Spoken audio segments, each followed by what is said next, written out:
Bonsoir et bienvenue chez la Fée du Sommeil. Ce soir, je vais reprendre les contes des Mille et une nuits avec le conte d'Ali Baba et les 40 voleurs. Je vous souhaite à toutes et à tous une très bonne écoute.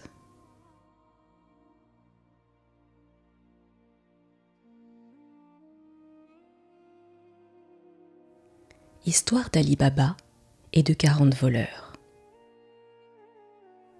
La sultane Scheherazade, éveillée par la vigilance de Dinarzade sa sœur, raconta au sultan des Indes, son époux, l'histoire à laquelle il s'attendait.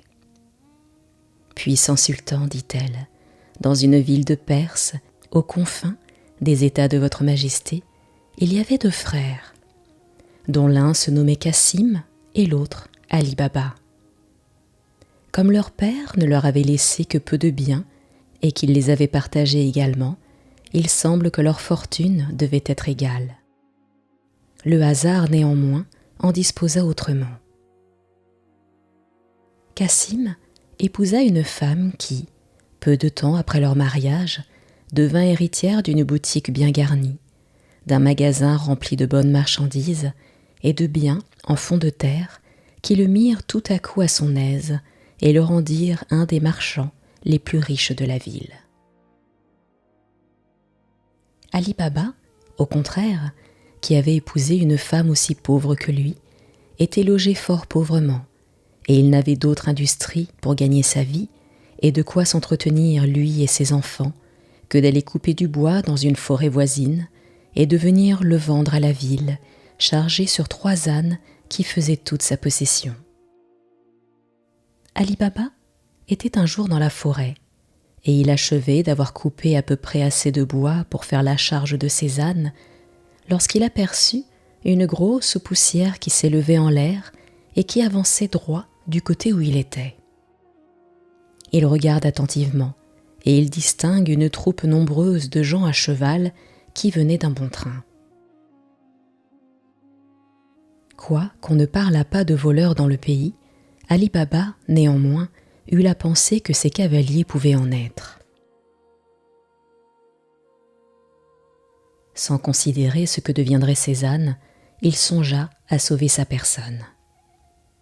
Il monta sur un gros arbre, dont les branches, à peu de hauteur, se séparaient en rond, si près les unes des autres qu'elles n'étaient séparées que par un très petit espace.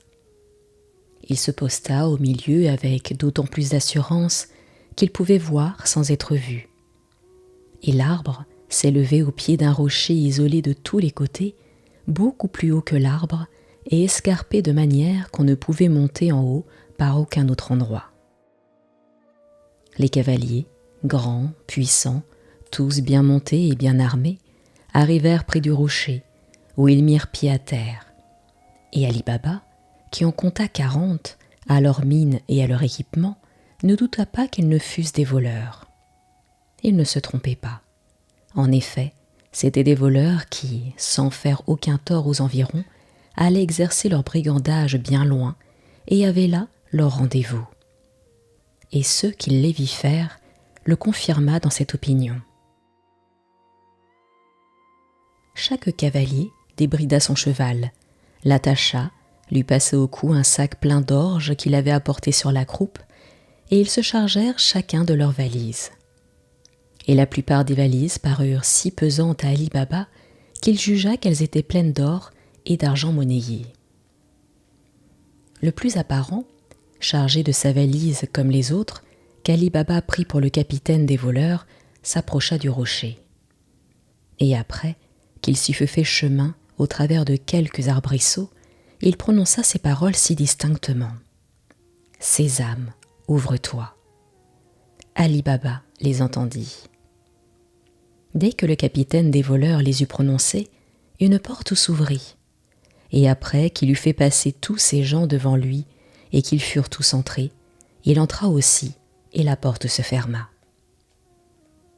Les voleurs demeurèrent longtemps dans le rocher, et Ali Baba, qui craignait que quelqu'un d'eux ou que tous ensemble ne sortissent s'il quittait son poste pour se sauver, fut contraint de rester sur l'arbre et d'attendre avec patience.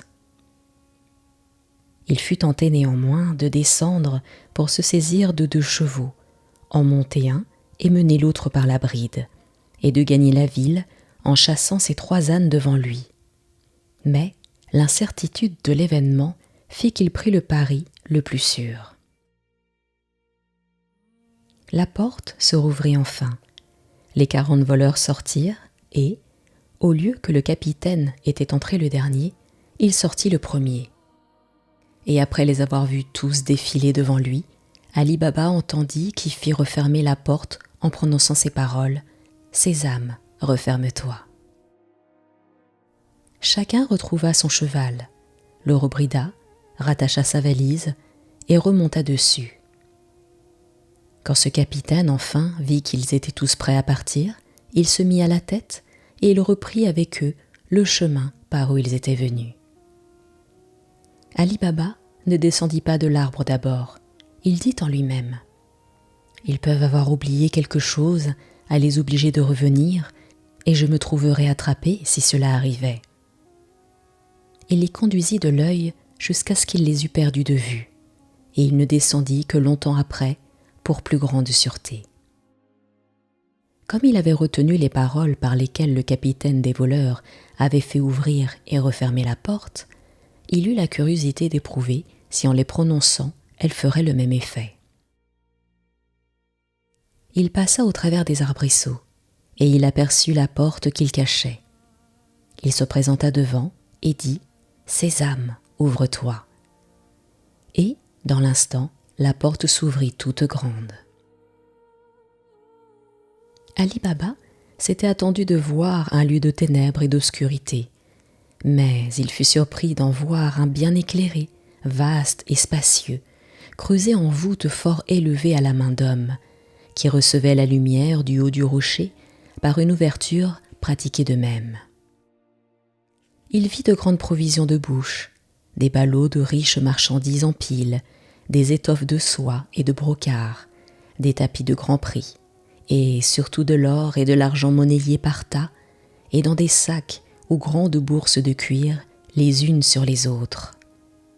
Et, à voir toutes ces choses, il lui parut qu'il y avait non pas de longues années, mais des siècles que cette grotte servait de retraite à des voleurs qui avaient succédé les uns aux autres. Ali Baba ne balança pas sur le parti qu'il devait prendre. Il entra dans la grotte et, dès qu'il en fut entré, la porte se referma. Mais cela ne l'inquiéta pas. Il savait le secret de la faire ouvrir. Il ne s'attacha pas à l'argent, mais à l'or monnayé, et particulièrement à celui qui était dans les sacs. Il en enleva à plusieurs fois autant qu'il pouvait emporter, et qu'ils purent suffire pour faire la charge de ses 3 ânes. Il rassembla ses ânes qui étaient dispersés, et quand il les eut fait approcher du rocher, il les chargea de sacs, et pour les cacher, il accommoda du bois par-dessus, de manière qu'on ne pouvait les apercevoir.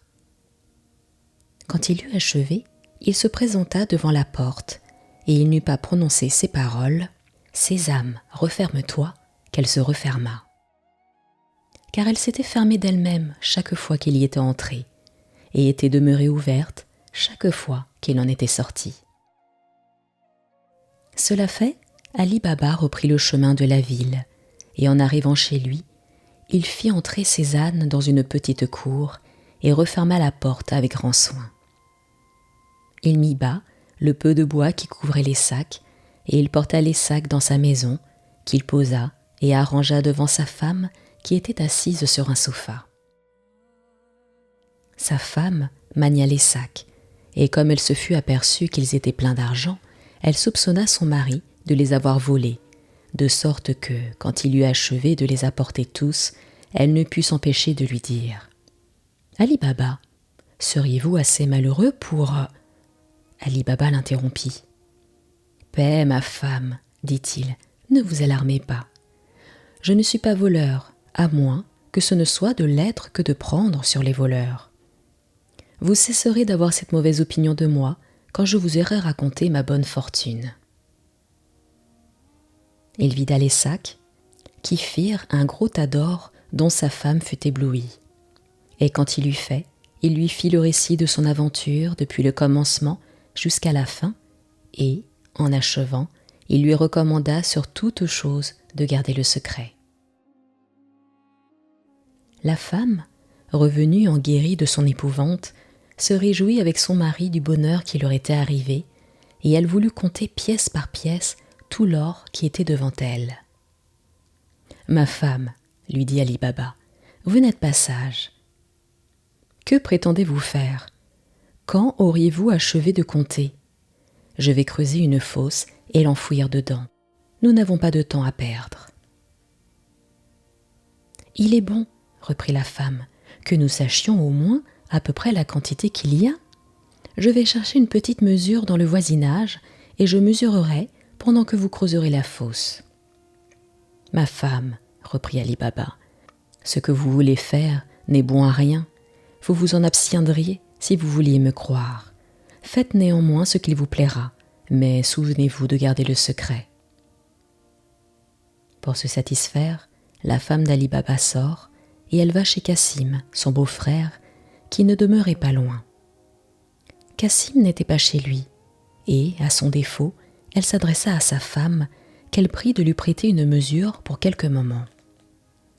La belle-sœur lui demanda si elle la voulait grande ou petite, et la femme d'Ali Baba lui en demanda une petite. « Très volontiers, dit la belle-sœur, attendez un moment, je vais vous l'apporter. » La belle-sœur va chercher la mesure, elle la trouve, mais, comme elle connaissait la pauvreté d'Ali Baba, curieuse de savoir quelle sorte de grain sa femme voulait mesurer, elle s'avisa d'appliquer adroitement du suie au-dessus de la mesure, et elle en y appliqua. Elle revint, et en la présentant à la femme d'Ali Baba, elle s'excusa de l'avoir fait attendre sur ceux qu'elle avait eu de la peine à trouver. La femme d'Ali Baba revint chez elle, elle pose la mesure sur le tas d'or, l'emplit, et la vide un peu plus loin sur le sofa, jusqu'à ce qu'elle eût achevé, et elle fut contente du bon nombre de mesures qu'elle en trouva, dont elle fit part à son mari, qui venait d'achever de creuser la fosse.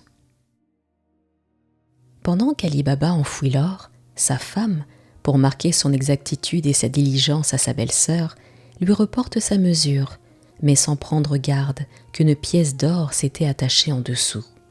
« Belle-sœur, dit-elle en la rendant, vous voyez que je ne l'ai pas gardée longtemps votre mesure. Je vous en suis obligée, je vous la rends. » La femme d'Ali Baba n'eut pas tourné le dos, que la femme de Cassim regarda la mesure par le dessous, et elle fut dans un étonnement inexprimable d'y voir une pièce d'or attachée. L'envie s'empara de son cœur dans le moment. « Quoi ? dit-elle. Ali Baba a de l'or par mesure ? Et où le misérable a-t-il pris cet or ?» Cassim, son mari, n'était pas à la maison, comme nous l'avons dit. Il était à sa boutique, d'où il ne devait revenir que le soir. Tout le temps qu'il se fit attendre fut un siècle pour elle, dans la grande impatience où elle était de lui apprendre une nouvelle dont il ne devait pas être moins surpris qu'elle. À l'arrivée de Cassim chez lui. « Cassim, lui dit sa femme, vous croyez être riche ou vous trompez? Ali Baba l'est infiniment plus que vous. Il ne compte pas son or comme vous, il le mesure. » Cassim demanda l'explication de cette énigme, et elle lui en donna l'éclaircissement en lui apprenant de quelle adresse elle s'était servie pour faire cette découverte, et elle lui montra la pièce de monnaie qu'elle avait trouvée attachée au-dessous de la mesure. Pièce si ancienne que le nom du prince qui y était marqué lui était inconnu. Loin d'être sensible au bonheur qui pouvait être arrivé à son frère pour se tirer de la misère, Cassim en conçut une jalousie mortelle. Il en passa presque la nuit sans dormir. Le lendemain, il alla chez lui que le soleil n'était pas levé. Il ne le traita pas en frère. Il avait oublié ce nom depuis qu'il avait épousé la riche veuve. « Ali Baba, dit-il en l'abordant, vous êtes bien réservé dans vos affaires. Vous faites le pauvre, le misérable, le gueux, et vous mesurez de l'or ? » « Mon frère, reprit Ali Baba, je ne sais pas de quoi vous me parlez, expliquez-vous. » « Ne faites pas l'ignorant, reprit Cassim. et en lui montrant la pièce d'or que sa femme lui avait mise entre les mains. « Combien avez-vous de pièces ?» ajouta-t-il, semblable à celle-ci que ma femme a trouvée attachée au-dessus de la mesure que la vôtre vint lui emprunter hier. » À ce discours, Ali Baba connut que Cassim et la femme de Cassim, par un entêtement de sa propre femme, savaient déjà ce qu'il avait un si grand intérêt de tenir caché.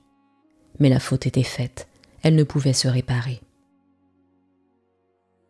Sans donner à son frère la moindre marque d'étonnement ni de chagrin, il lui avoua la chose, et il lui raconta par quel hasard il avait découvert la retraite des voleurs et en quel endroit. Et il lui offrit, s'il voulait garder le secret, de lui faire part du trésor. « Je le prétends bien ainsi, reprit Cassim d'un air fier, mais, ajouta-t-il, je veux savoir aussi quel est précisément ce trésor, les enseignes, les marques, et comment je pourrais y entrer moi-même. S'il m'en prenait envie, autrement, je vous dénoncerai à la justice.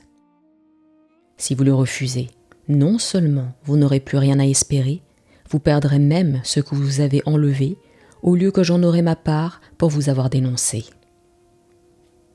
Ali Baba, plutôt par son bon naturel qu'intimidé par les menaces insolentes de son frère barbare, l'instruisit pleinement de ce qu'il souhaitait, et même des paroles dont il fallait se servir, tant pour entrer dans la grotte que pour en sortir.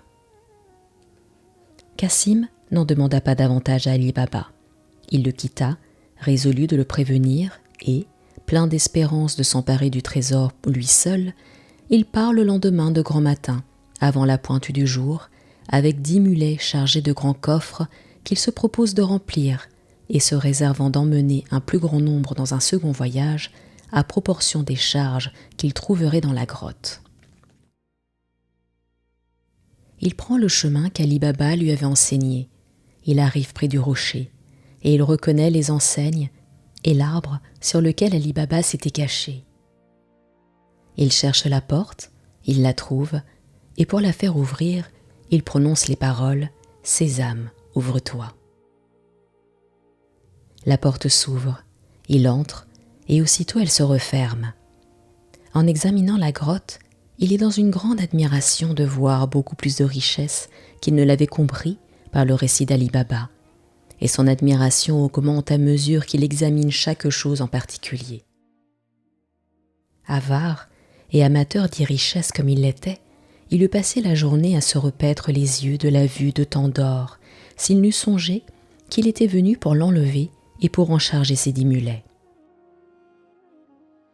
Il en prend un nombre de sacs autant qu'il eût pu emporter, et, en venant à la porte pour la faire ouvrir, l'esprit rempli de toute autre idée que ce qui lui importait davantage, il se trouve qu'il oublie le mot nécessaire, et au lieu de « Sésame », il dit « Orge, ouvre-toi ». Et il est bien étonné de voir que la porte, loin de s'ouvrir, demeure fermée. Il nomme plusieurs autres noms de grains, autres que celui qu'il fallait, et la porte ne s'ouvre pas. Cassim ne s'attendait pas à cet événement. Dans le grand danger où il se voit, la frayeur se saisit de sa personne, et plus il fait d'efforts pour se souvenir du mot de sésame, plus il embrouille sa mémoire, et il en demeure exclu absolument, comme si jamais il n'en avait entendu parler. Il jette par terre les sacs dont il était chargé. Il se promène à grands pas dans la grotte, tantôt d'un côté, tantôt de l'autre, et toutes les richesses dont il se voit environné ne le touchent plus.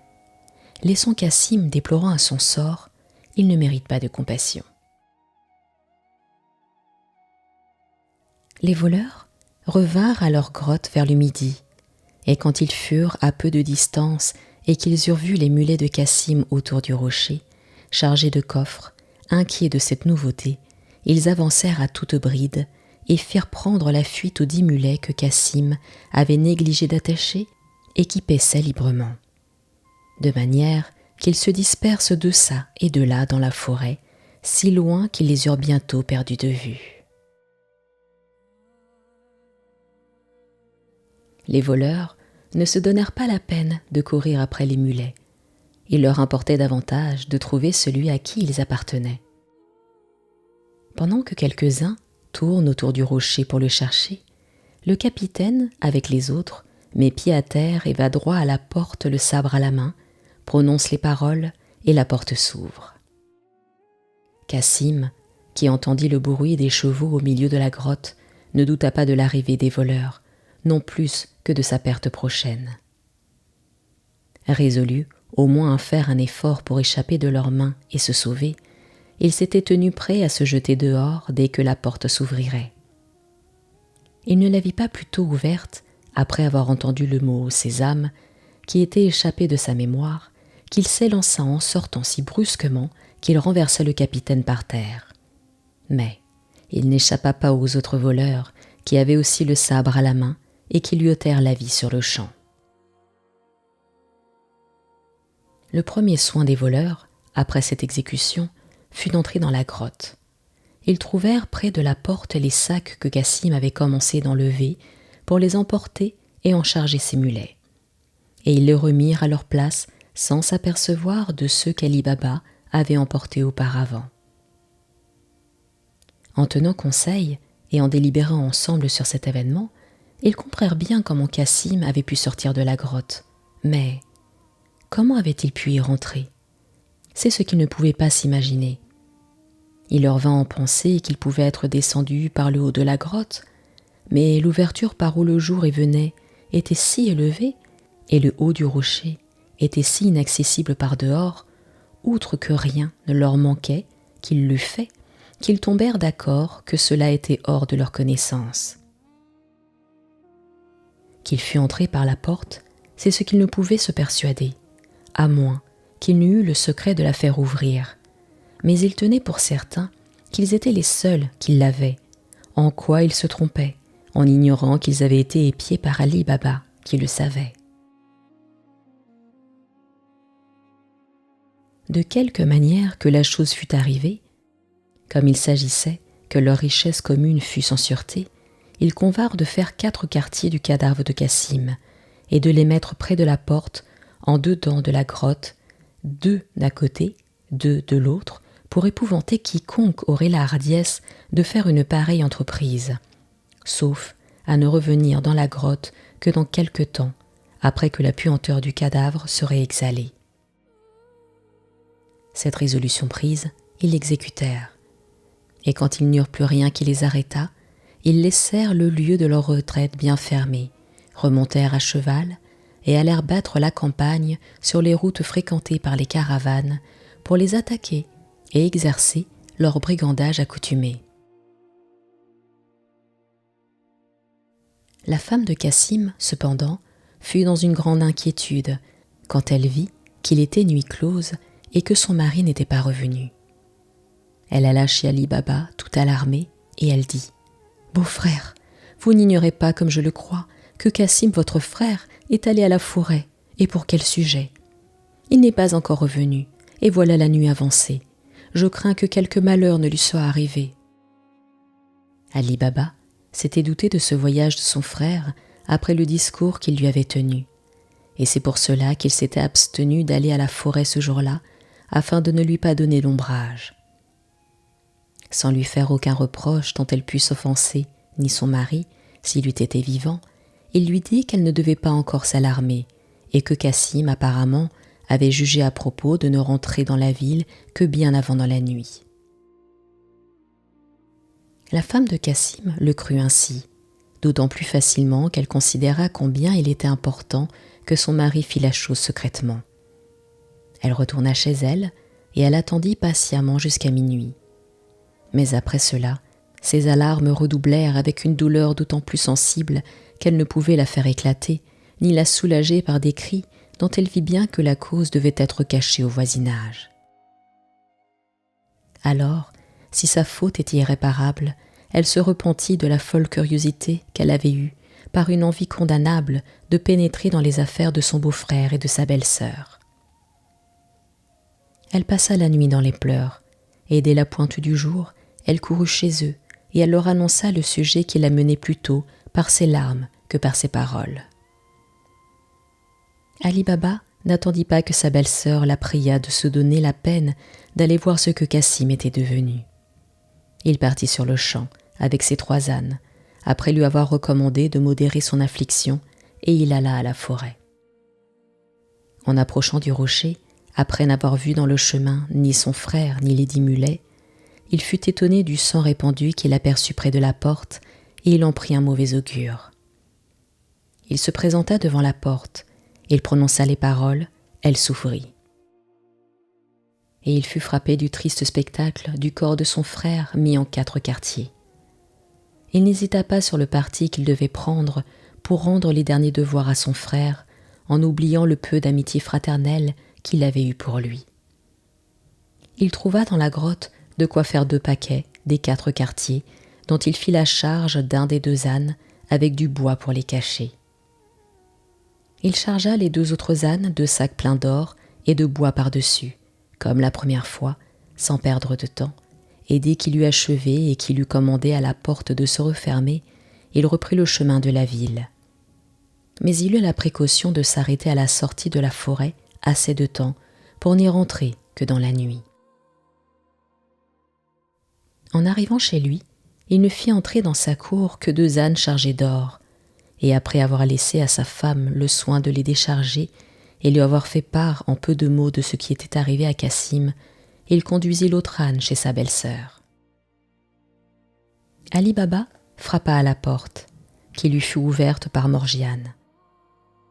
Cette Morgiane était une esclave adroite, entendue et féconde en invention pour faire réussir les choses les plus difficiles. Et Ali Baba la connaissait pour telle. Quand elle fut entrée dans la cour, il déchargea l'âne du bois et ses 2 paquets, et en prenant Morgiane à part.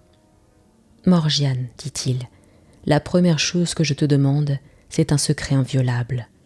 Tu vas voir combien il nous est nécessaire autant à ta maîtresse qu'à moi. Voilà le corps de ton maître dans ces 2 paquets. Il s'agit de le faire enterrer comme s'il était mort de sa mort naturelle. Fais-moi parler à ta maîtresse et sois attentive à ce que je lui dirai. » Morgiane avertit sa maîtresse, et Ali Baba, qui la suivait, entra. « Eh bien, mon beau-frère, demanda la belle-sœur à Ali Baba avec grande impatience, quelle nouvelle apportez-vous de mon mari? Je n'aperçois rien sur votre visage qui doive me consoler. » « Belle-sœur, répondit Ali Baba, je ne puis vous rien dire qu'auparavant, vous ne promettiez de m'écouter depuis le commencement jusqu'à la fin sans ouvrir la bouche. Il ne vous est pas moins important qu'à moi, dans ce qui est arrivé, de garder un secret pour votre bien et pour votre repos. »« Ah !» s'écria la belle-sœur sans élever la voix. « Ce préambule me fait connaître que mon mari n'est plus.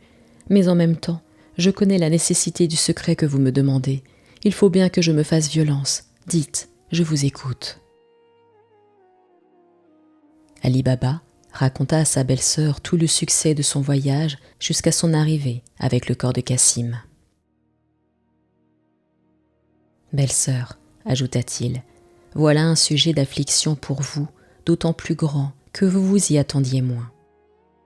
Quoique le mal soit sans remède, si quelque chose néanmoins est capable de vous consoler, je vous offre de joindre le peu de bien que Dieu m'a envoyé au vôtre, en vous épousant, et en vous assurant que ma femme n'en sera pas jalouse et que vous vivrez bien ensemble.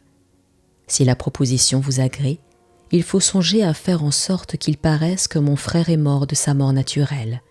C'est un soin dont il me semble que vous pouvez vous reposer sur Morgiane, et j'y contribuerai de mon côté de tout ce qui y sera en mon pouvoir. »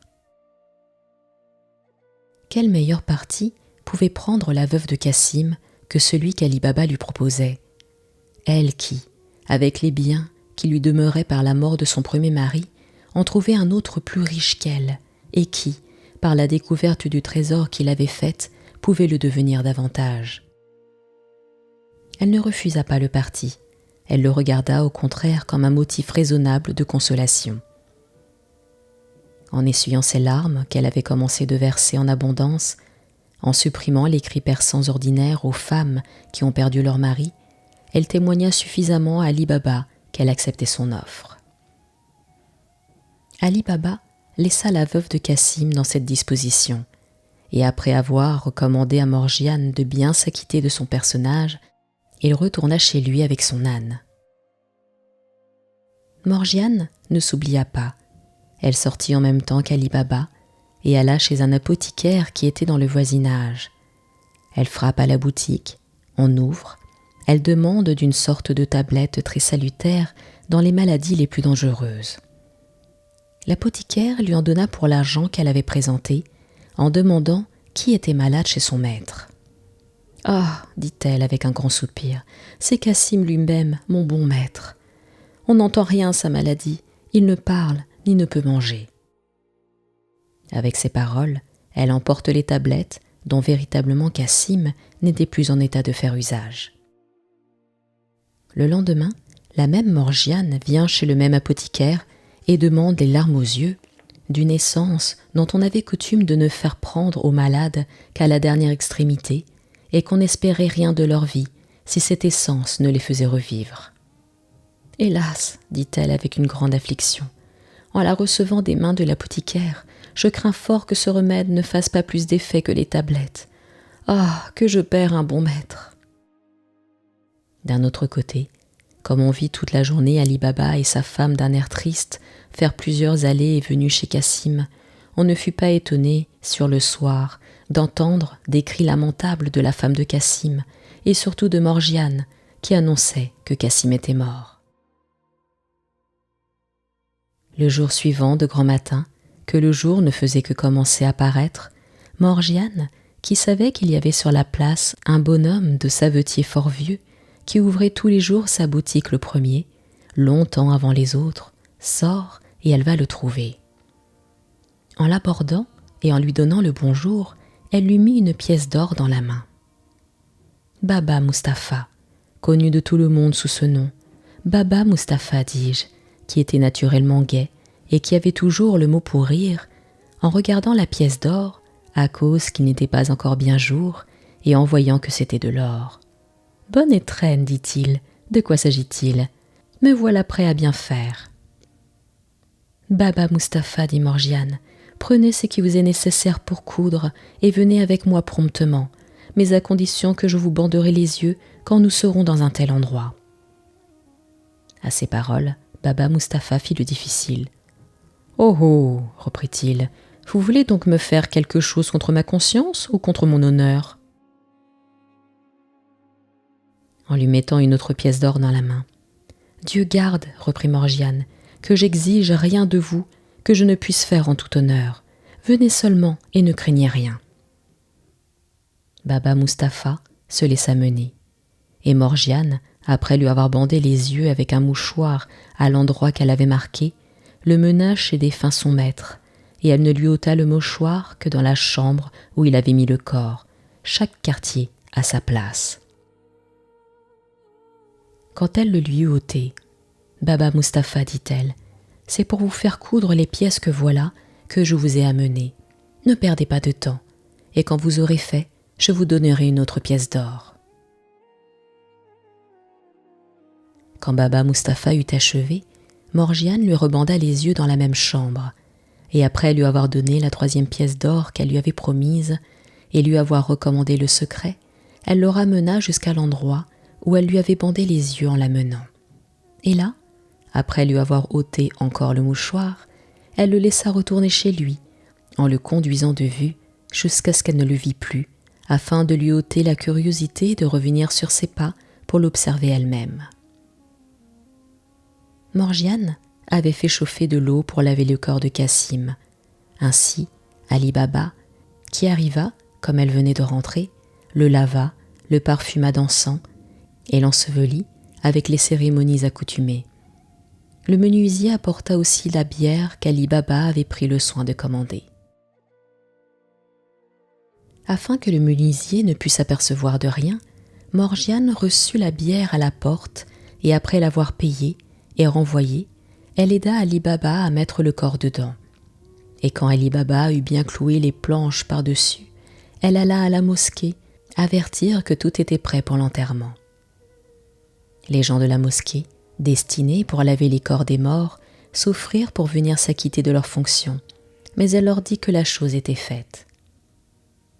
Morgiane, de retour, ne faisait presque que de rentrer quand l'imam et d'autres ministres de la mosquée arrivèrent.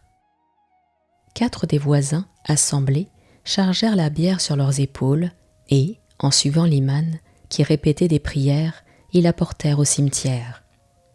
Morgiane, en pleurs, comme esclave du défunt, suivit la tête nue, en poussant des cris pitoyables, en se frappant la poitrine de grands corps et en s'arrachant les cheveux.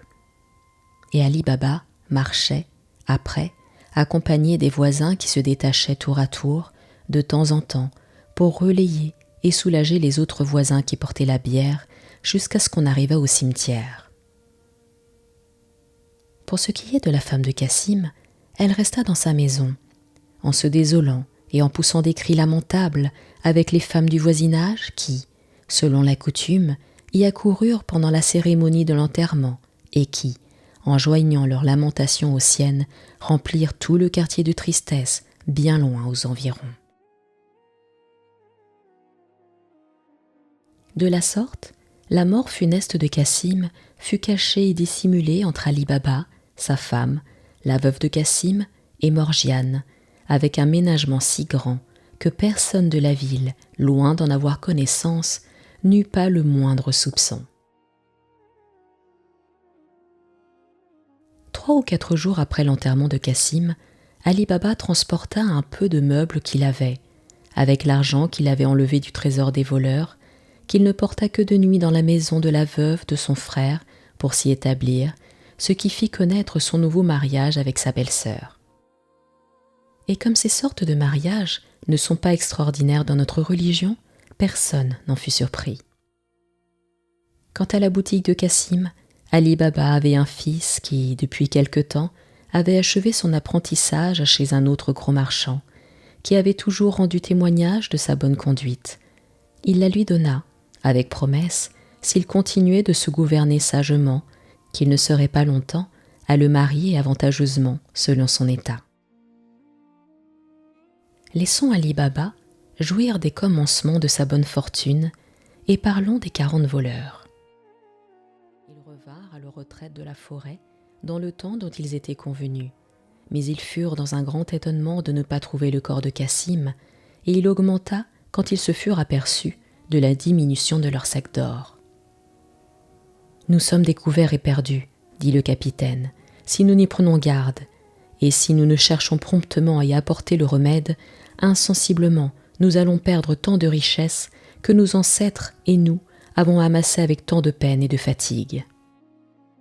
Tout ce que nous pouvons juger du dommage qu'on nous a fait, c'est que le voleur que nous avons surpris a eu le secret de faire ouvrir la porte, et que nous sommes arrivés heureusement à point nommé dans les temps qu'il allait s'en sortir. Mais il n'était pas le seul.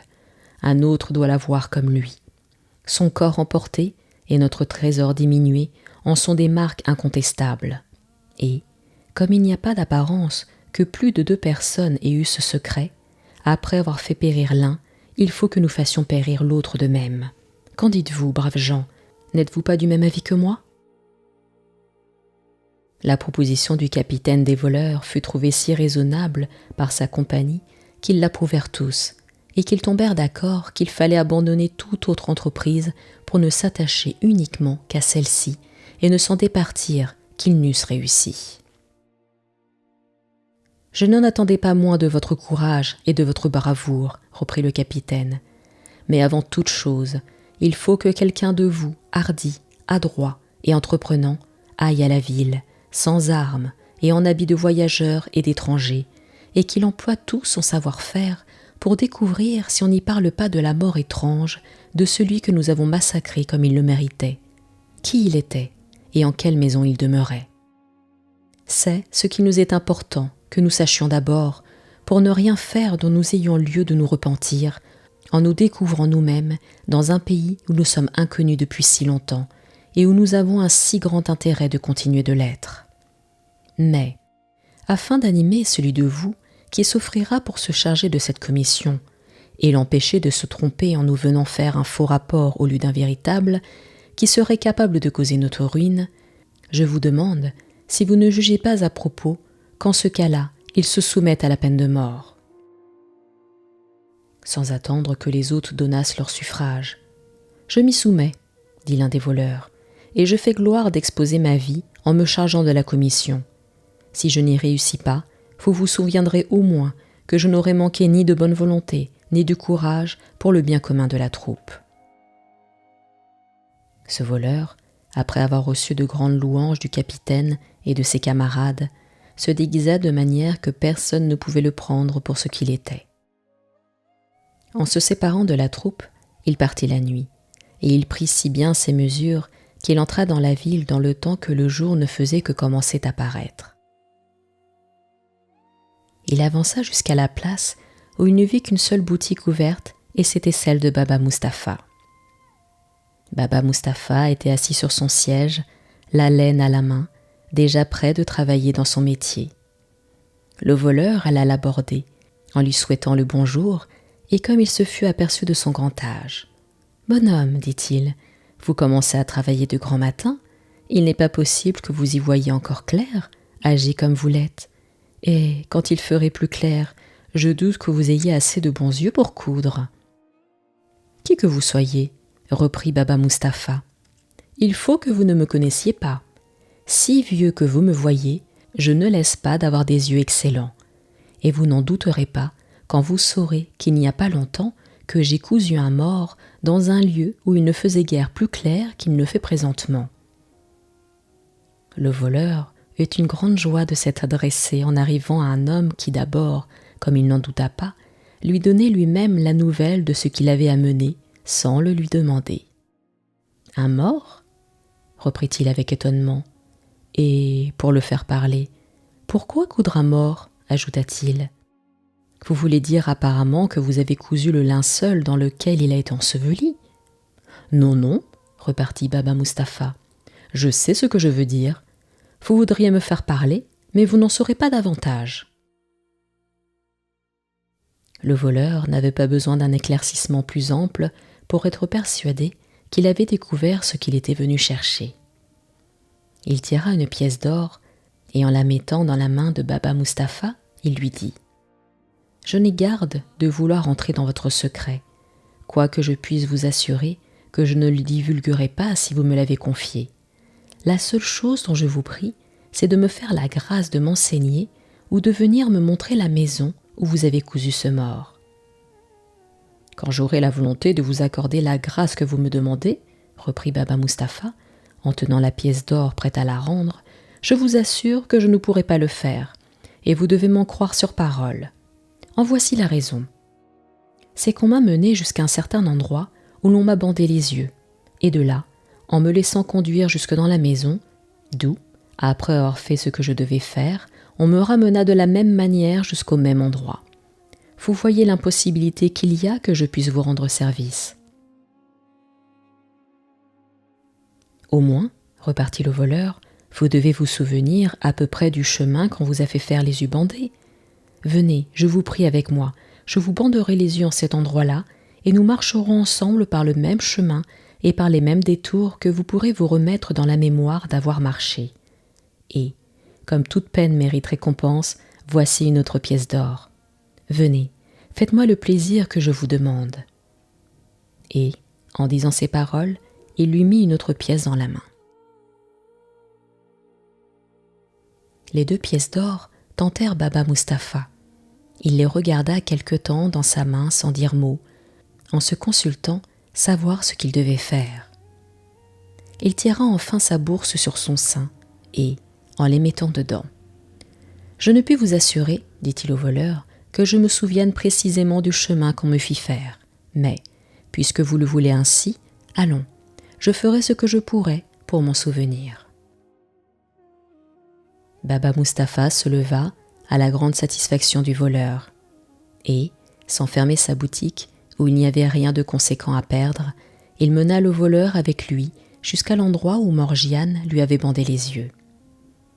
Quand ils y furent arrivés, « C'est ici, dit Baba Mustapha, qu'on m'a bandé et j'étais tourné comme vous me voyez. » Le voleur, qui avait son mouchoir prêt, lui banda les yeux, et il marcha à côté de lui, en partie en le conduisant, en partie en se laissant conduire par lui, jusqu'à ce qu'il s'arrêtât. « Il me semble, dit Baba Mustapha, que je n'ai point passé plus loin. » Et il se trouva véritablement devant la maison de Cassim, où Ali Baba demeurait alors. Avant de lui ôter le mouchoir de devant les yeux, le voleur fit promptement une marque à la porte avec une craie qu'il tenait prête. Et, quand il le lui eut ôté, il lui demanda de savoir à qui appartenait cette maison. Baba Mustapha lui répondit qu'il n'était pas du quartier, et ainsi qu'il ne pouvait rien lui en dire. Comme le voleur vit qu'il ne pouvait apprendre rien davantage de Baba Mustapha, il le remercia de la peine qu'il lui avait fait prendre, et après qu'il l'eut quitté et laissé retourner dans sa boutique, il reprit le chemin de la forêt, persuadé qu'il serait bien reçu. Peu de temps après que le voleur et Baba Mustapha se furent séparés, Morgiane sortit de la maison d'Ali Baba pour faire quelques affaires. Et, en revenant, elle remarqua la marque que le voleur y avait faite. Elle s'arrêta pour y faire attention. « Que signifie cette marque ?» dit-elle en elle-même.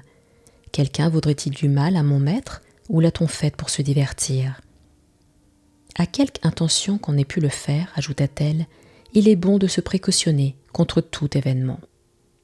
Elle prend aussitôt de la craie, et, comme les 2 ou 3 portes au-dessus et au-dessous étaient semblables, elle les marqua au même endroit, et elle rentra dans la maison sans parler de ce qu'elle venait de faire, ni à son maître, ni à sa maîtresse.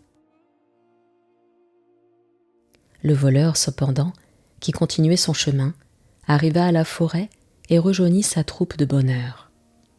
En arrivant, il fit rapport du succès de son voyage, en exagérant le bonheur qu'il avait eu d'avoir trouvé d'abord un homme par lequel il avait appris le fait dont il était venu s'informer, ce que personne que lui n'eût pu lui apprendre. Il fut écouté avec une grande satisfaction, et le capitaine, en prenant la parole, après l'avoir loué de sa diligence. « Camarades, dit-il en s'adressant à tous, nous n'avons pas de temps à perdre. Partons bien armés, et sans qu'il paraisse que nous le soyons. Et, quand nous serons entrés dans la ville séparément, les uns après les autres, pour ne pas donner de soupçons, que le rendez-vous soit dans la grande place, les uns d'un côté, les autres d'un autre, pendant que j'irai reconnaître la maison avec notre camarade qui vient de nous apporter une si bonne nouvelle, afin que là-dessus je juge du parti qui nous conviendra le mieux. » Le discours du capitaine des voleurs fut applaudi, et ils furent bientôt en état de partir. Ils défilèrent 2 à 2, 3 à 3, et, en marchant à une distance raisonnable les uns des autres, ils entrèrent dans la ville sans donner aucun soupçon. Le capitaine et celui qui était venu le matin y entrèrent les derniers. Celui-ci mena le capitaine dans la rue où il avait marqué la maison d'Ali Baba, et, quand il fut devant une des portes qui avait été marquée par Morgiane, il la lui fit remarquer en lui disant que c'était celle-là. Mais, en continuant leur chemin sans s'arrêter, afin de ne pas se prendre au suspect, comme le capitaine eut observé que la porte qui suivait était marquée de la même marque et au même endroit, il le fit remarquer à son conducteur, et il lui demanda si c'était celle-ci ou la première. Le conducteur demeura confus, et il ne sut que répondre, encore moins qu'il eût vu avec le capitaine que les 4 ou 5 portes qui suivaient avaient aussi la même marque. Il assura au capitaine, avec serment, qu'il n'en avait marqué qu'une. « Je ne sais, ajouta-t-il, qui peut avoir marqué les autres, avec tant de ressemblance, mais, dans cette confusion, j'avoue que je ne peux distinguer laquelle est celle que j'ai marquée. » Le capitaine, qui vit son dessein avorté, se rendit à la grande place, où il fit dire à ses gens, par le premier qu'il rencontra, qu'ils avaient perdu leur peine et fait un voyage inutile, et qu'ils n'avaient d'autre parti à prendre que de reprendre le chemin de leur retraite commune. Il en donna l'exemple, et ils le suivirent tous dans le même ordre qu'ils étaient venus. Quand la troupe se fut rassemblée dans la forêt, le capitaine leur expliqua la raison pourquoi il les avait fait revenir. Aussitôt, le conducteur fut déclaré digne de mort tout d'une voix, et il s'y condamna lui-même en reconnaissant qu'il aurait dû prendre mieux ses précautions, et il présenta le coup avec fermeté à celui qui se présenta pour lui couper la tête. Comme il s'agissait, pour la conservation de la bande, de ne pas laisser sans vengeance le tort qui lui avait été fait, un autre voleur, qui se promit de mieux réussir que celui qui venait d'être châtié, se présenta et demanda en grâce d'être préféré. Il est écouté. Il marche, il corrompt Baba Mustapha comme le premier l'avait corrompu, et Baba Mustapha lui fait connaître la maison d'Ali Baba, les yeux bandés. Il la marque de rouge dans un endroit moins apparent, en comptant que c'était un moyen sûr pour la distinguer d'avec celle qui était marquée de blanc. Mais, peu de temps après, Morgiane sortit de la maison comme le jour précédent, et quand elle revint, la marque rouge n'échappa pas à ses yeux clairvoyants. Elle fit le même raisonnement qu'elle avait fait, et elle ne manqua pas de faire la même marque de crayon rouge aux autres portes voisines et aux mêmes endroits. Le voleur, à son retour vers sa troupe dans la forêt, ne manqua pas de faire valoir la précaution qu'il avait prise, comme infaillible, disait-il, pour ne pas confondre la maison d'Ali Baba avec les autres. Le capitaine et les gens croient avec lui que la chose doit réussir.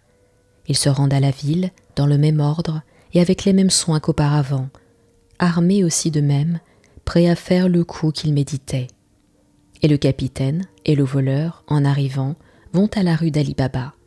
Mais ils trouvent la même difficulté que la première fois.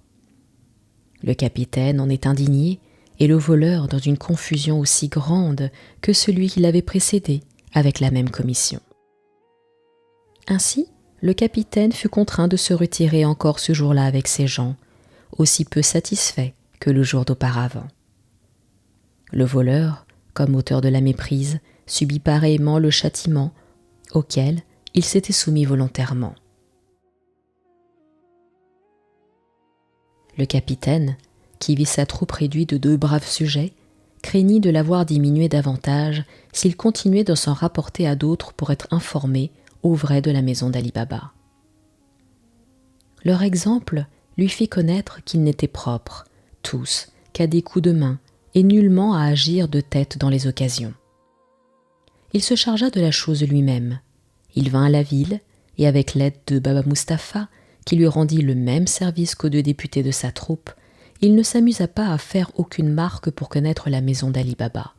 Mais il l'examina si bien, non seulement en la considérant attentivement, mais même en passant et en repassant à diverses fois devant, qu'il n'était pas possible qu'il s'y méprit.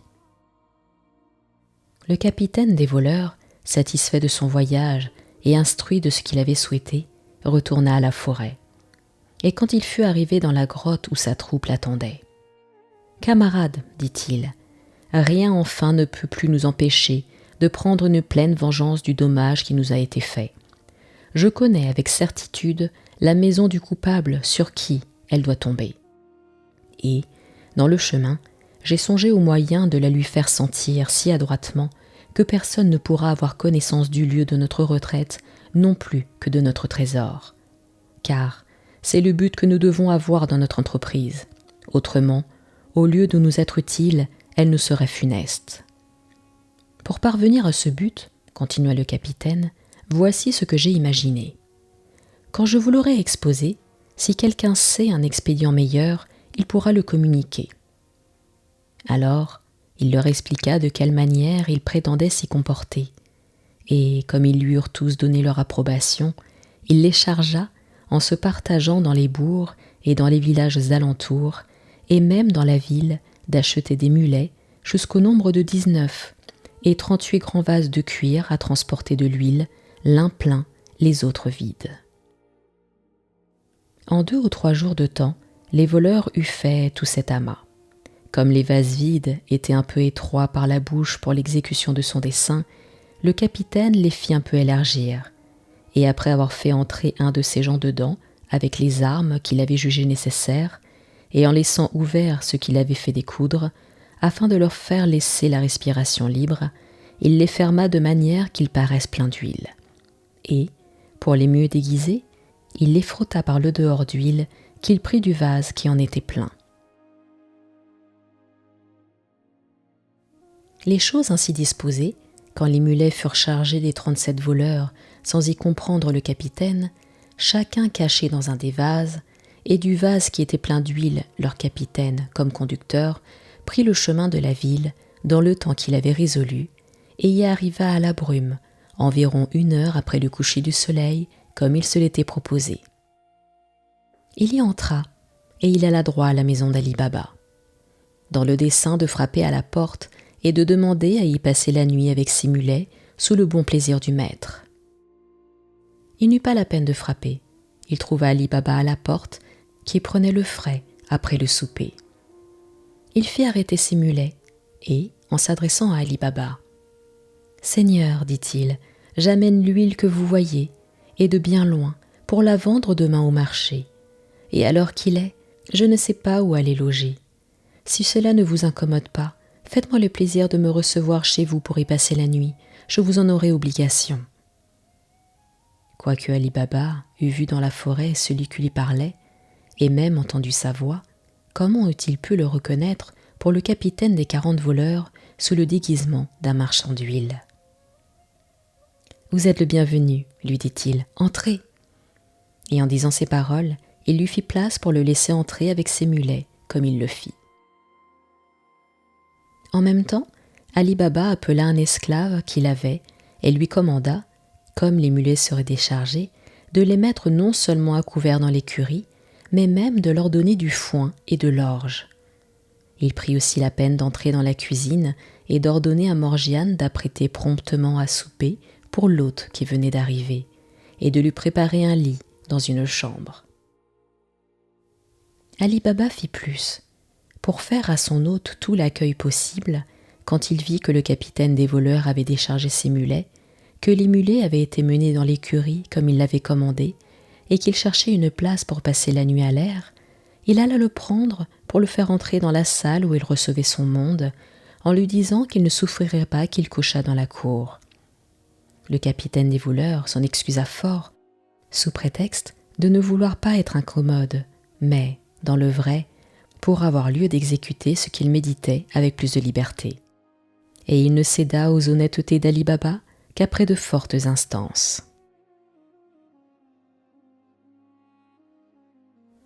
Ali Baba, non content de tenir compagnie à celui qui en voulait à sa vie, jusqu'à ce que Morgiane lui eût servi le souper, continua de l'entretenir de plusieurs choses qu'il crut pouvoir lui faire plaisir, et il ne le quitta que quand il eut achevé le repas dont il l'avait régalé. « Je vous laisse le maître, lui dit-il. Vous n'avez qu'à demander toutes les choses dont vous pouvez avoir besoin. Il n'y a rien chez moi qui ne soit à votre service. » Le capitaine des voleurs se leva en même temps qu'Ali Baba et l'accompagna jusqu'à la porte. Et, pendant qu'Ali Baba alla dans la cuisine pour parler à Morgiane, il entra dans la cour, sous prétexte d'aller à l'écurie voir s'il ne manquait rien à ses mulets. Ali Baba, après avoir recommandé de nouveau à Morgiane de prendre un grand soin de son hôte et de le laisser manquer de rien. « Morgiane, ajouta-t-il, je t'avertis que demain je vais au bain avant le jour. Prends soin que mon linge de bain soit prêt et de le donner à Abdallah, c'était le nom de son esclave, et fais-moi un bon bouillon pour le prendre à mon retour. » Après lui avoir donné ses ordres, il se retira pour le coucher. Le capitaine des voleurs, cependant, à la sortie de l'écurie, alla donna à ses gens l'ordre de ce qu'ils devaient faire.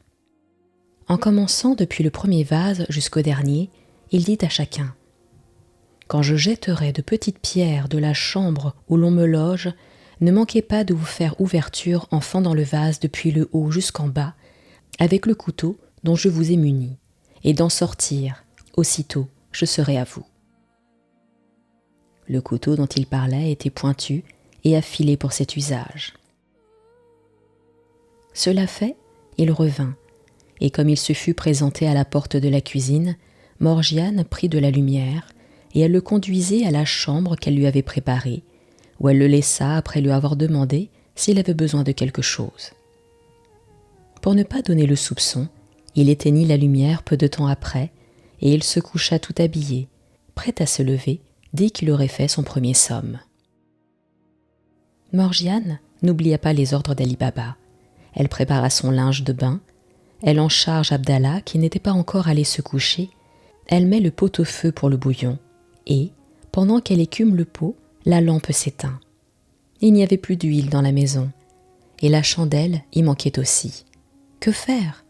Elle a besoin cependant de voir clair pour écumer son pot, et elle en témoigne sa peine à Abdallah. « Te voilà bien embarrassé, lui dit Abdallah.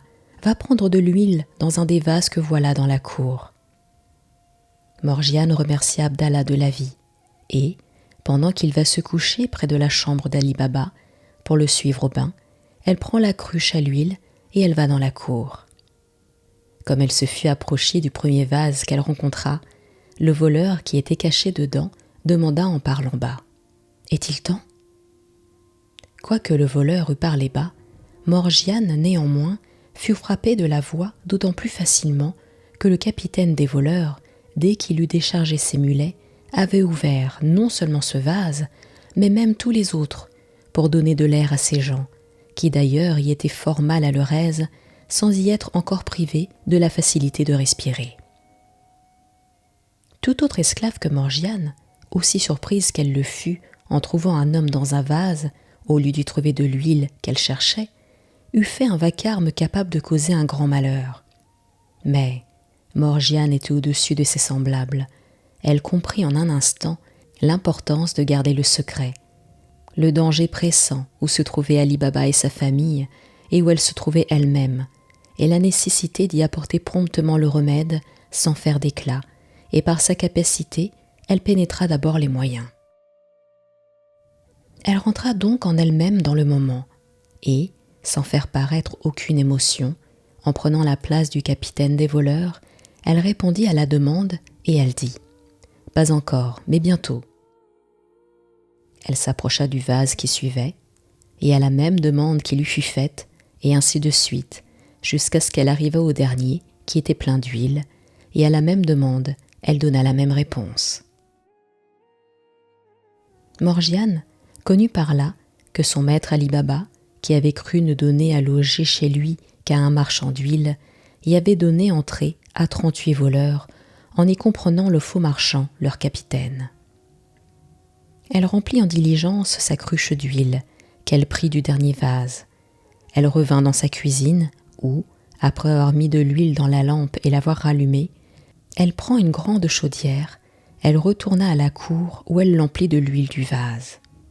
Elle la rapporte, la met sur le feu et met dessous force bois, parce que plus tôt l'huile bouillira, plus tôt elle aura exécuté ce qui doit contribuer au salut commun de la maison, qui ne demande pas de retardement. L'huile bout enfin. Elle prend la chaudière et elle va verser dans chaque vase assez d'huile toute bouillante, depuis le premier jusqu'au dernier, pour les étouffer et leur ôter la vie. Cette action, digne du courage de Morgiane, exécutée sans bruit, comme elle l'avait projeté, elle revint dans la cuisine avec la chaudière vide et ferme la porte. Elle éteint le grand feu qu'elle avait allumé et elle n'en laisse qu'autant qu'il en faut pour achever de faire cuire le pot du bouillon d'Ali Baba.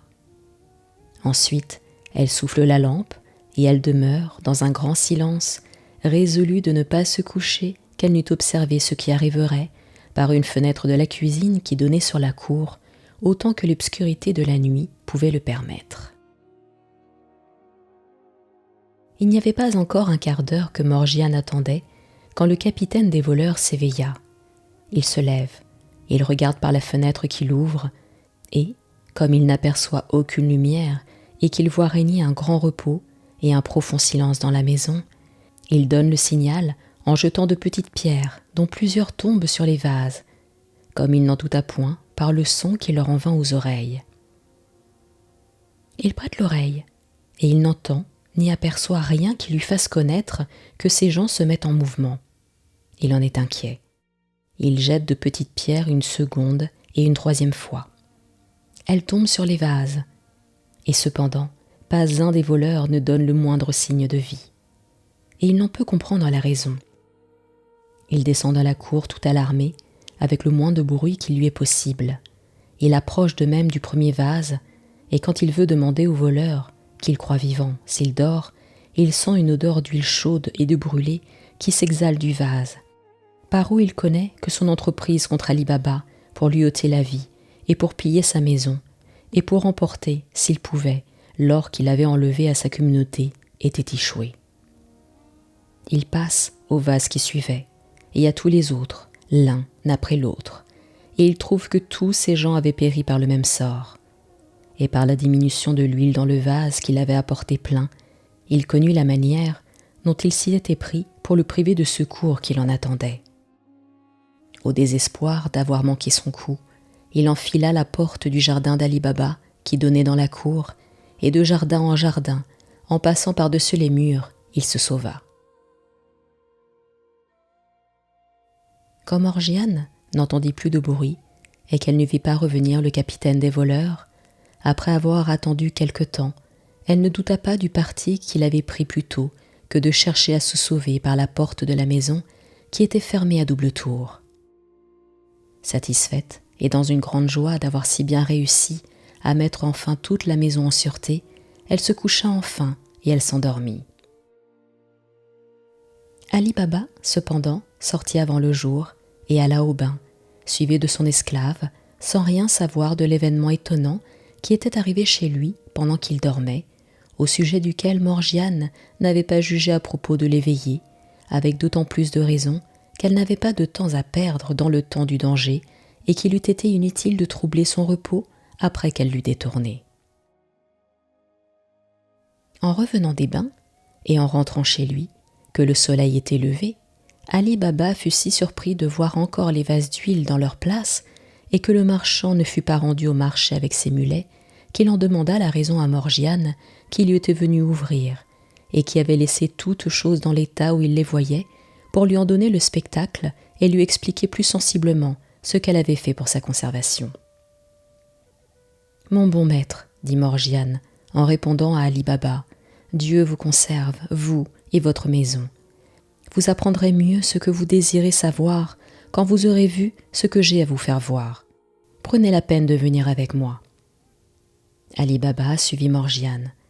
Quand elle eut fermé la porte, elle le mena au premier vase. « Regardez dans le vase, lui dit-elle, et voyez s'il y a de l'huile. » Ali Baba regarda, et comme il eut vu un homme dans le vase, il se tira en arrière, tout effrayé, avec un grand cri.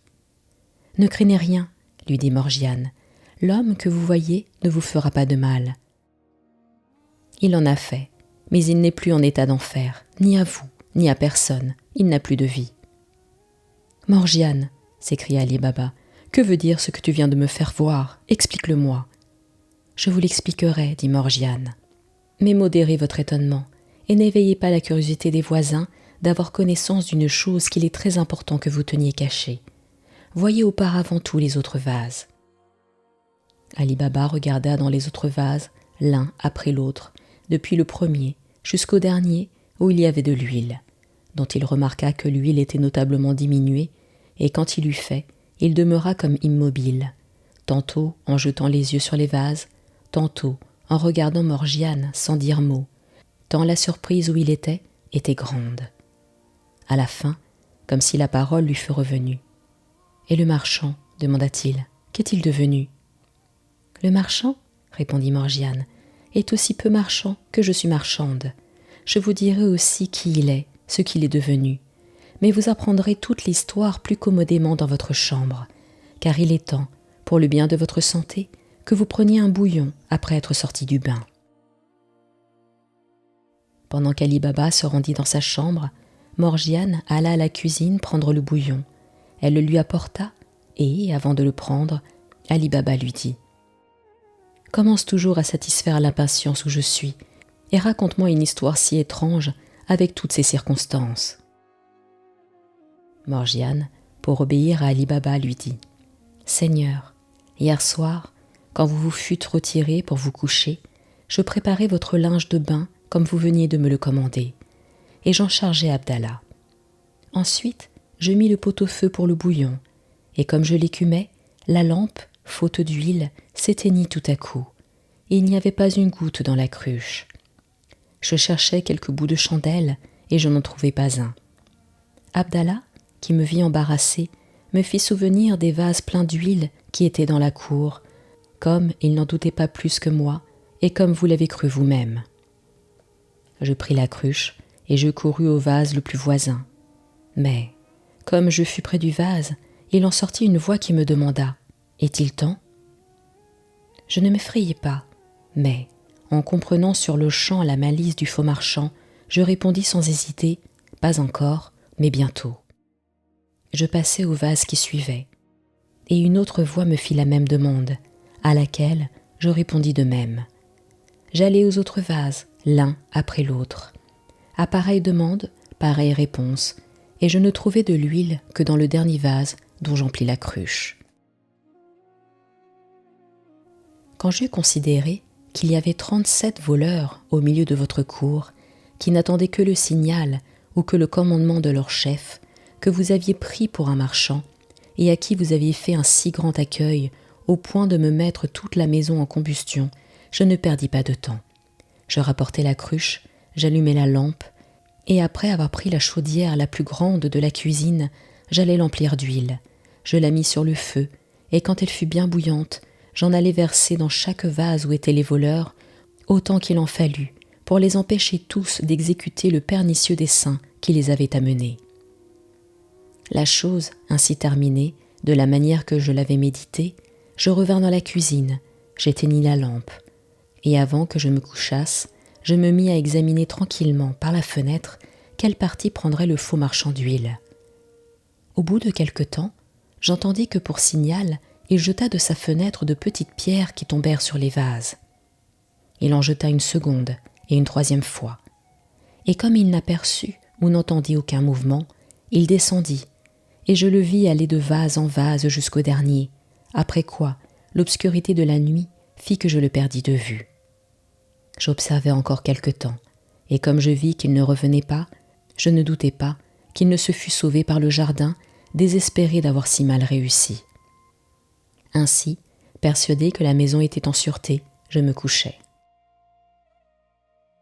En achevant, Morgiane ajouta « Voilà quelle est l'histoire que vous m'avez demandée, et je suis convaincue que c'est la suite d'une observation que j'avais faite depuis 2 ou 3 jours, dont je n'avais pas cru devoir vous entretenir, qui est qu'une fois, en revenant de la ville de bon matin, j'aperçus que la porte de la rue était marquée de blanc, le jour d'après de rouge, après la marque blanche, et que chaque fois, sans savoir à quel dessein cela pouvait avoir été fait, j'avais marqué de même et au même endroit 2 ou 3 portes de nos voisins, au-dessus et au-dessous. Si vous joignez cela avec ce qui vient d'arriver, vous trouverez que le tout a été machiné par les voleurs de la forêt, dont je ne sais pourquoi la troupe est diminuée de 2. Quoi qu'il en soit, la voilà réduite à 3 tout au plus. Cela fait voir qu'ils avaient juré votre perte, et qu'il est bon que vous vous teniez sur vos gardes tant qu'il sera certain qu'il en restera quelqu'un au monde. Quant à moi, je n'oublierai rien pour veiller à votre conservation, comme j'y suis obligé. » Quand Morgiane eut achevé, Ali Baba, pénétré de la grande obligation qu'il lui avait, lui dit « Je ne mourrai pas tant que je ne t'aurai récompensé comme tu le mérites. Je te dois la vie, et pour commencer à t'en donner une marque de reconnaissance, je te donne la liberté dès à présent, en attendant que j'y mette le comble de la manière que je me le propose. Je suis persuadé avec toi que les 40 voleurs m'ont dressé cette embûche. Dieu m'a délivré par ton moyen. J'espère qu'il continuera de me préserver de leur méchanceté, et qu'en achevant de la détourner au-dessus de ma tête, il délivrera le monde de leur persécution et de leur engeance maudite. » Ce que nous avons à faire, c'est d'enterrer incessamment les corps de cette peste du genre humain avec un si grand secret que personne ne puisse rien soupçonner de leur destinée, et c'est à quoi je vais travailler avec Abdallah. Le jardin d'Ali Baba était d'une grande longueur, terminé par de grands arbres. Sans différer, il alla sous ces arbres, avec son esclave, creuser une fosse longue et large à proportion des corps qu'ils avaient y enterrés. Le terrain était aisé à remuer, et ils ne mirent pas un long temps à l'achever. Ils tirèrent les corps hors des vases, et ils mirent à part les armes dont les voleurs s'étaient munis. Ils transportèrent ces corps au bout du jardin, et ils les arrangèrent dans la fosse, et après les avoir couverts de la terre qu'ils en avaient tirée, ils dispersèrent ce qui en restait aux environs, de manière que le terrain parut égal comme auparavant. Ali Baba fit cacher soigneusement les vases à huile et les armes, et quant aux mulets, il n'avait pas besoin pour l'or et les envoya au marché à différentes fois où il les fit vendre par son esclave. Pendant qu'Ali Baba prenait toutes ces mesures pour ôter à la connaissance du public par quels moyens il était devenu si riche en peu de temps, le capitaine des 40 voleurs était retourné à la forêt avec une mortification inconcevable et dans l'agitation, ou plutôt dans la confusion où il était d'un succès si malheureux et si contraire à ce qu'il s'était promis, il était rentré dans la grotte sans avoir pu s'arrêter à aucune résolution dans le chemin sur ce qu'il devait faire ou ne pas faire à Ali Baba. La solitude où il se trouva dans cette sombre demeure lui parut affreuse.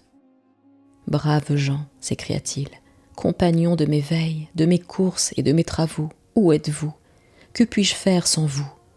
Vous avais-je assemblé et choisi pour vous voir périr tous à la fois par une destinée si fatale et si indigne de votre courage? Je vous regretterais moins si vous étiez mort le sabre à la main en vaillants hommes. Quand aurais-je fait une autre troupe de gens de main comme vous?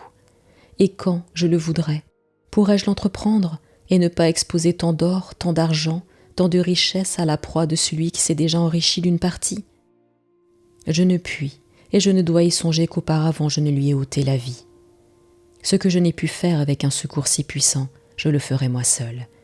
Et quand j'aurai pourvu de la sorte à ce que ce trésor ne soit plus exposé au pillage, je travaillerai à faire en sorte qu'il ne demeure ni sans successeur, ni sans maître après moi, qu'il se conserve et qu'il s'augmente dans toute la postérité. » Cette résolution prise, il ne fut pas embarrassé à chercher les moyens de l'exécuter.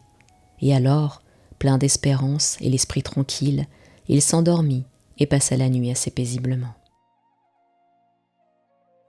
Le lendemain, le capitaine des voleurs, éveillé de grand matin, comme il se l'était proposé, prit un habit fort propre, conformément au dessein qu'il avait médité, et il vint à la ville, où il prit un logement dans un khan, et, comme il s'attendait que ce qui s'était passé chez Ali Baba pouvait avoir fait de l'éclat, il demanda au concierge, par manière d'entretien, s'il y avait quelque chose de nouveau dans la ville.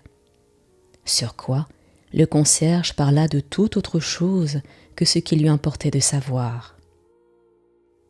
Il jugea de là que la raison pourquoi Ali Baba gardait un si grand secret venait de ce qu'il ne voulait pas que la connaissance qu'il avait du trésor et du moyen d'y entrer fût divulguée, et de ce qu'il n'ignorait pas que c'était pour ce sujet qu'on en voulait à sa vie. Cela l'anima davantage à ne rien négliger pour se défaire de lui par la même voie du secret.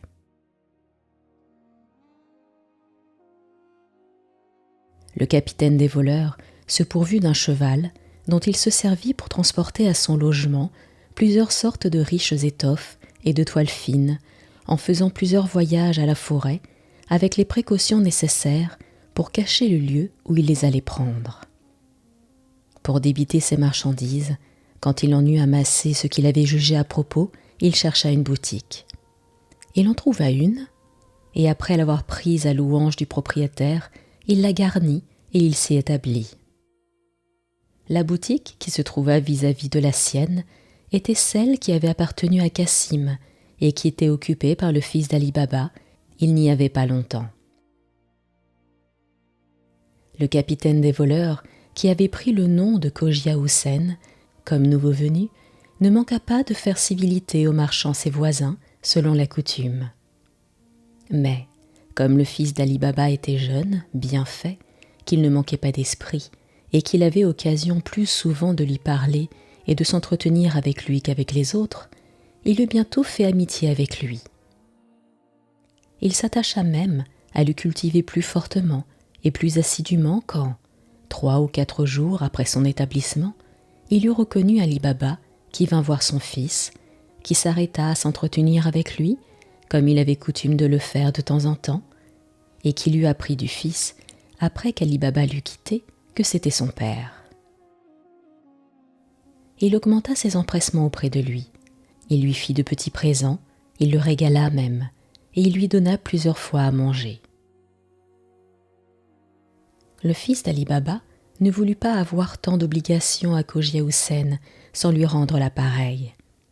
mais il était logé étroitement, et il n'avait pas la même commodité que lui pour le régaler comme il le souhaitait. Il parla de son dessein à Ali Baba, son père, en lui faisant remarquer qu'il ne serait pas bien séant qu'il demeurât plus longtemps sans reconnaître les honnêtetés de Cogia Houssain. Ali Baba se chargea du régal avec plaisir. « Mon fils, dit-il, il est demain vendredi. Comme c'est un jour que les gros marchands, comme Cogia Houssain et comme vous, tiennent leurs boutiques fermées, faites avec lui une partie de promenade pour l'après-dîner, et en revenant, faites en sorte que vous le fassiez passer par chez moi et que vous le fassiez entrer. Il sera mieux que la chose se fasse de la sorte que si vous l'invitiez dans les formes. Je vais ordonner à Morgiane de faire le souper et de le tenir prêt. »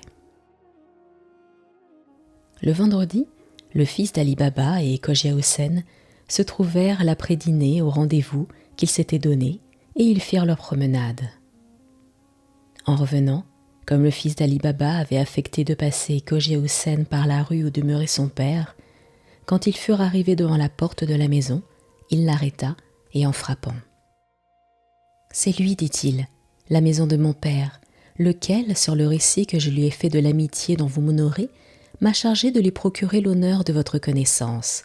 Je vous prie d'ajouter ce plaisir à tous les autres dont je vous suis redevable. »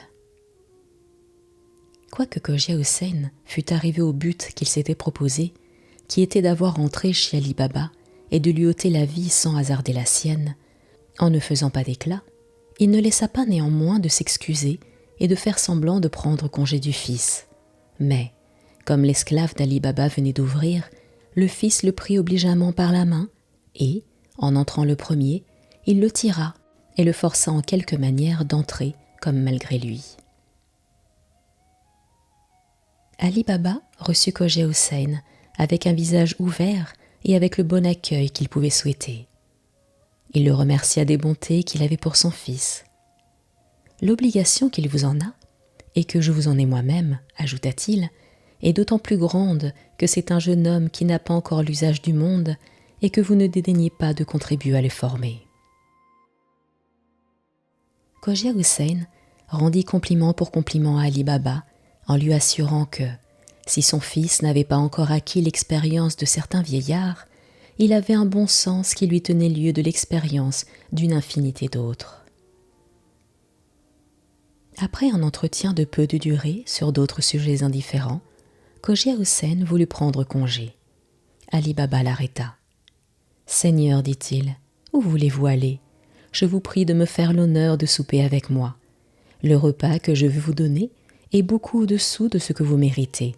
Mais, tel qu'il est, j'espère que vous l'agréerez d'aussi bon cœur que j'ai l'intention de vous le donner. »« Seigneur Ali Baba, reprit Cogia Houssain, je suis très persuadé de votre bon cœur, et si je vous demande en grâce de ne pas trouver mauvais que je me retire sans accepter l'offre obligeante que vous me faites, je vous supplie de croire que je ne le fais ni par mépris, ni par incivilité, mais parce que j'en ai une raison que vous approuveriez si elle vous était connue. »«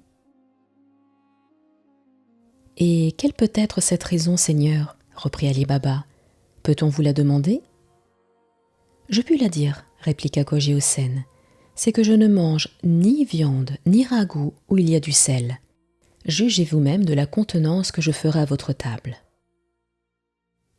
Si vous n'avez que cette raison, insista Ali Baba, elle ne doit pas me priver de l'honneur de vous posséder à souper, à moins que vous ne le vouliez autrement.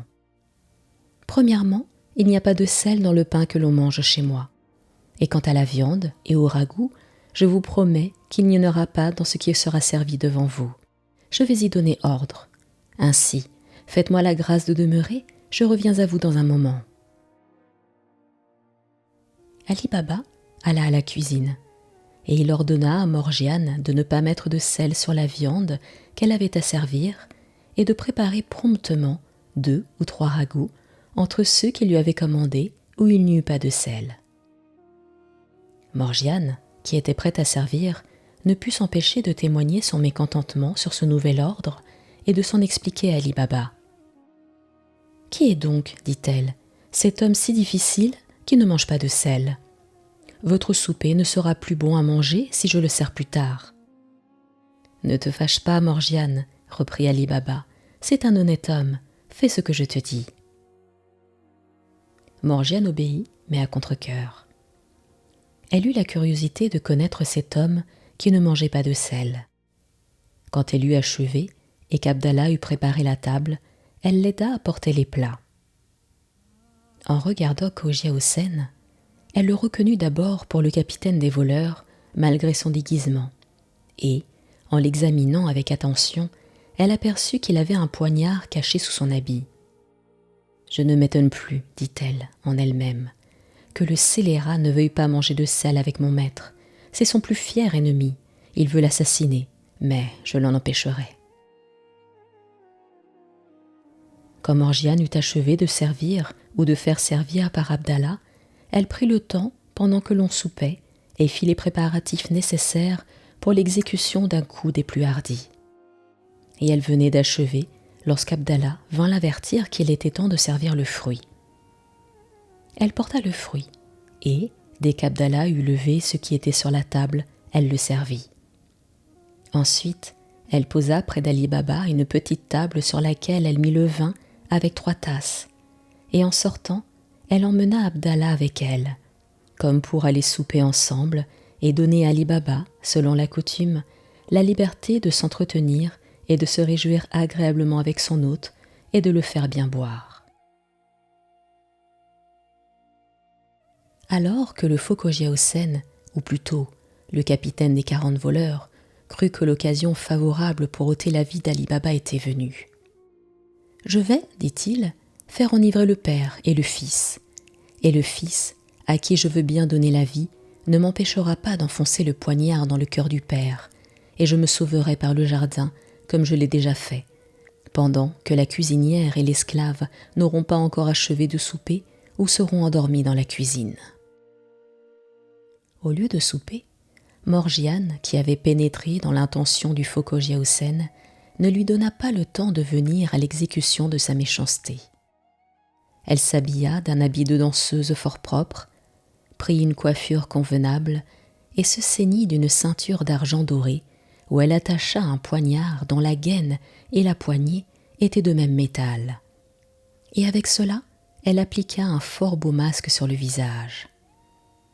Quand elle se fut déguisée de la sorte, elle dit à Abdallah : « Abdallah, prends ton tambour de basque et allons donner à l'hôte de notre maître et ami de son fils le divertissement que nous lui donnons quelquefois le soir. » Abdallah prend le tambour basque. Il commence à en jouer en marchant devant Morgiane et il entre dans la salle. Morgiane, en entrant après lui, fait une profonde révérence d'un air délibéré et à se faire regarder, comme en demandant la permission de faire voir ce qu'elle savait faire. Comme Abdallah vit qu'Ali Baba voulait parler, il cessa de toucher le tambour de basque. « Entre, Morgiane, entre, dit Ali Baba. Cogia Hossein jugera de quoi tu es capable et il nous dira ce qu'il en pensera. Au moins, Seigneur, dit-il à Cogia Hossein en se tournant de son côté, ne croyez pas que je me mette en dépense pour vous donner ce divertissement. Je le trouve chez moi, et vous voyez que ce sont mon esclave et ma cuisinière, et dépensière en même temps, qui me le donnent. J'espère que vous ne le trouverez pas désagréable. » Cogia Hossein ne s'attendait pas qu'Ali Baba dût ajouter ce divertissement au souper qu'il lui donnait. Cela lui fit craindre de ne pouvoir pas profiter de l'occasion qu'il croyait avoir trouvée. Au cas que cela arrivât, il se consola par l'espérance de la retrouver en continuant de ménager l'amitié du père et du fils. Ainsi, quoiqu'il eût mieux aimé qu'Ali Baba eût bien voulu ne le lui pas donner, il fit semblant néanmoins de lui en avoir obligation, et il eut la complaisance de lui témoigner que ce qui lui faisait plaisir ne pourrait pas manquer de lui faire plaisir aussi. Quand Abdallah vit qu'Ali Baba et Cogia Hossein avaient cessé de parler, il recommença à toucher son tambour de basque et l'accompagna de sa voix sur un air à danser. Et Morgiane, qui ne cédait pas à aucun danseur ou aucune danseuse de profession, dansa d'une manière à se faire admirer, même de toute autre compagnie que celle à laquelle elle donnait ce spectacle, dont il n'y avait peut-être que le faux Kogye-Hosen qui y donna le moins d'attention. Après avoir dansé plusieurs danses avec le même agrément et de la même force, elle tira enfin le poignard et, en le tenant à la main, elle en dansa une dans laquelle elle se surpassa par les figures différentes, par les mouvements légers et par les sauts surprenants et par les efforts merveilleux dont elle les accompagna, tantôt en présentant le poignard en avant comme pour frapper, tantôt en faisant semblant de s'en frapper elle-même dans le sein. Comme hors d'haleine, enfin, elle arracha le tambour de basque des mains d'Abdallah de la main gauche et, en tenant le poignard de la droite, elle alla présenter le tambour de basque par le creux à Ali Baba, à l'imitation des danseurs et des danseuses de profession qui en usent ainsi pour solliciter la libéralité de leurs spectateurs. Ali Baba jeta une pièce d'or dans le tambour de basque de Morgiane. Morgiane s'adressa ensuite au fils d'Ali Baba qui suivait l'exemple de son père. Kogye-Hosen, qui vit qu'elle allait venir aussi à lui, avait déjà tiré la bourse de son sein pour lui faire son présent, et il y mettait la main dans le moment que Morgiane, avec un courage digne de sa fermeté et de sa résolution, lui enfonça le poignard au milieu du cœur si avant qu'elle ne le retira qu'après lui avoir ôté la vie. Ali Baba et son fils, épouvantés de cette action, poussèrent un grand cri. « Ah, malheureuse !» s'écria Ali Baba. « Qu'as-tu fait ? Est-ce pour nous perdre, moi et ma famille ?»« Ce n'est pas pour vous perdre, » répondit Morgiane. « Je l'ai fait pour votre conservation. » Alors, en ouvrant la robe de Kogye-Hosen et en montrant à Ali Baba le poignard dont il était armé, « Voyez, dit-elle, à quel fier ennemi vous aviez affaire. Et regardez-le bien au visage, vous y reconnaîtrez le faux marchand d'huile et le capitaine des 40 voleurs. Ne considérez-vous pas aussi qu'il n'a pas voulu manger de sel avec vous ? En voulez-vous davantage pour vous persuader de son dessein pernicieux ? Avant que je l'eusse vu, le soupçon en était venu du moment que vous m'avez fait connaître que vous aviez un tel convive. Je l'ai vu, et vous voyez que mon soupçon n'était pas mal fondé. »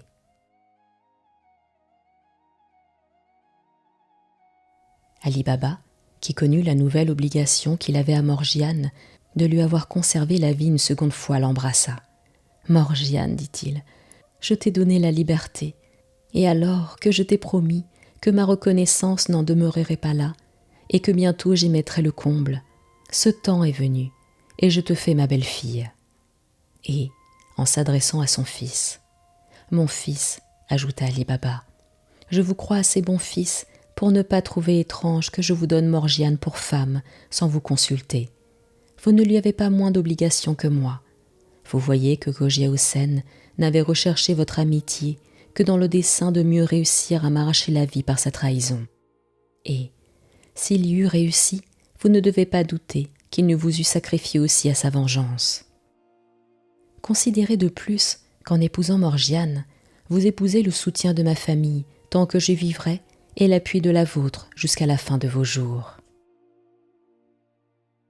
Le fils, bien loin de témoigner aucun mécontentement, marqua qu'il consentait à ce mariage, non seulement parce qu'il ne voulait pas désobéir à son père, mais même parce qu'il y était porté par sa propre inclination. Il songea ensuite, dans la maison d'Ali Baba, à enterrer le corps du capitaine auprès de ceux des 37 voleurs, et cela se fit si secrètement qu'on n'en eut connaissance qu'après de longues années, lorsque personne ne se trouvait plus intéressé dans la publication de cette histoire mémorable. Peu de jours après, Ali Baba célébra les noces de son fils et de Morgiane avec grande solennité. Et par un festin somptueux, accompagné de danses, de spectacles et des divertissements accoutumés.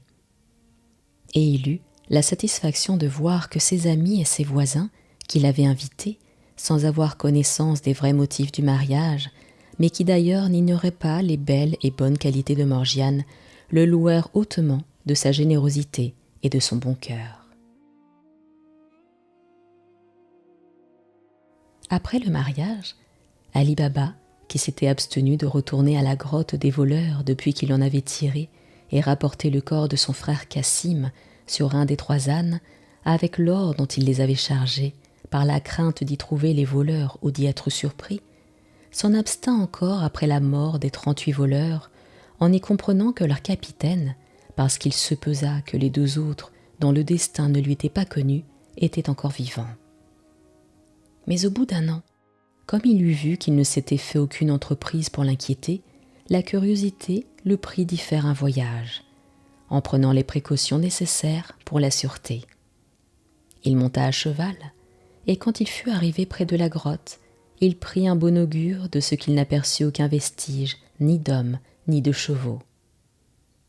Il mit pied à terre, il attacha son cheval, et en se présentant devant la porte, il prononça ces paroles. « Sésame, ouvre-toi » qu'il n'avait pas oublié. La porte s'ouvrit, il entra, et l'état où il trouva toutes choses dans la grotte lui fit juger que personne n'y était entré depuis environ le temps que le faux Cogia Houssen était venu lever boutique dans la ville, et ainsi que la troupe des 40 voleurs était entièrement dissipée et exterminée depuis ce temps-là. Il ne douta plus qu'il ne fût le seul au monde qui eût le secret de faire ouvrir la grotte, et que le trésor qu'elle enfermait était à sa disposition. Il s'était muni d'une valise, il la remplit d'autant d'or que son cheval en put porter, et il revint à la ville. Depuis ce temps-là, Ali Baba, son fils, qu'il mena à la grotte et à qui il enseigna le secret pour y rentrer, après eux leur postérité, à laquelle ils firent passer le même secret, en profitant de leur fortune avec modération, vécurent dans une grande splendeur et honorés des premières dignités de la ville. Après avoir achevé de raconter cette histoire au sultan Schahriar, Scheherazade, qui vit qu'il n'était pas encore jour, commença de lui faire le récit de l'histoire suivante.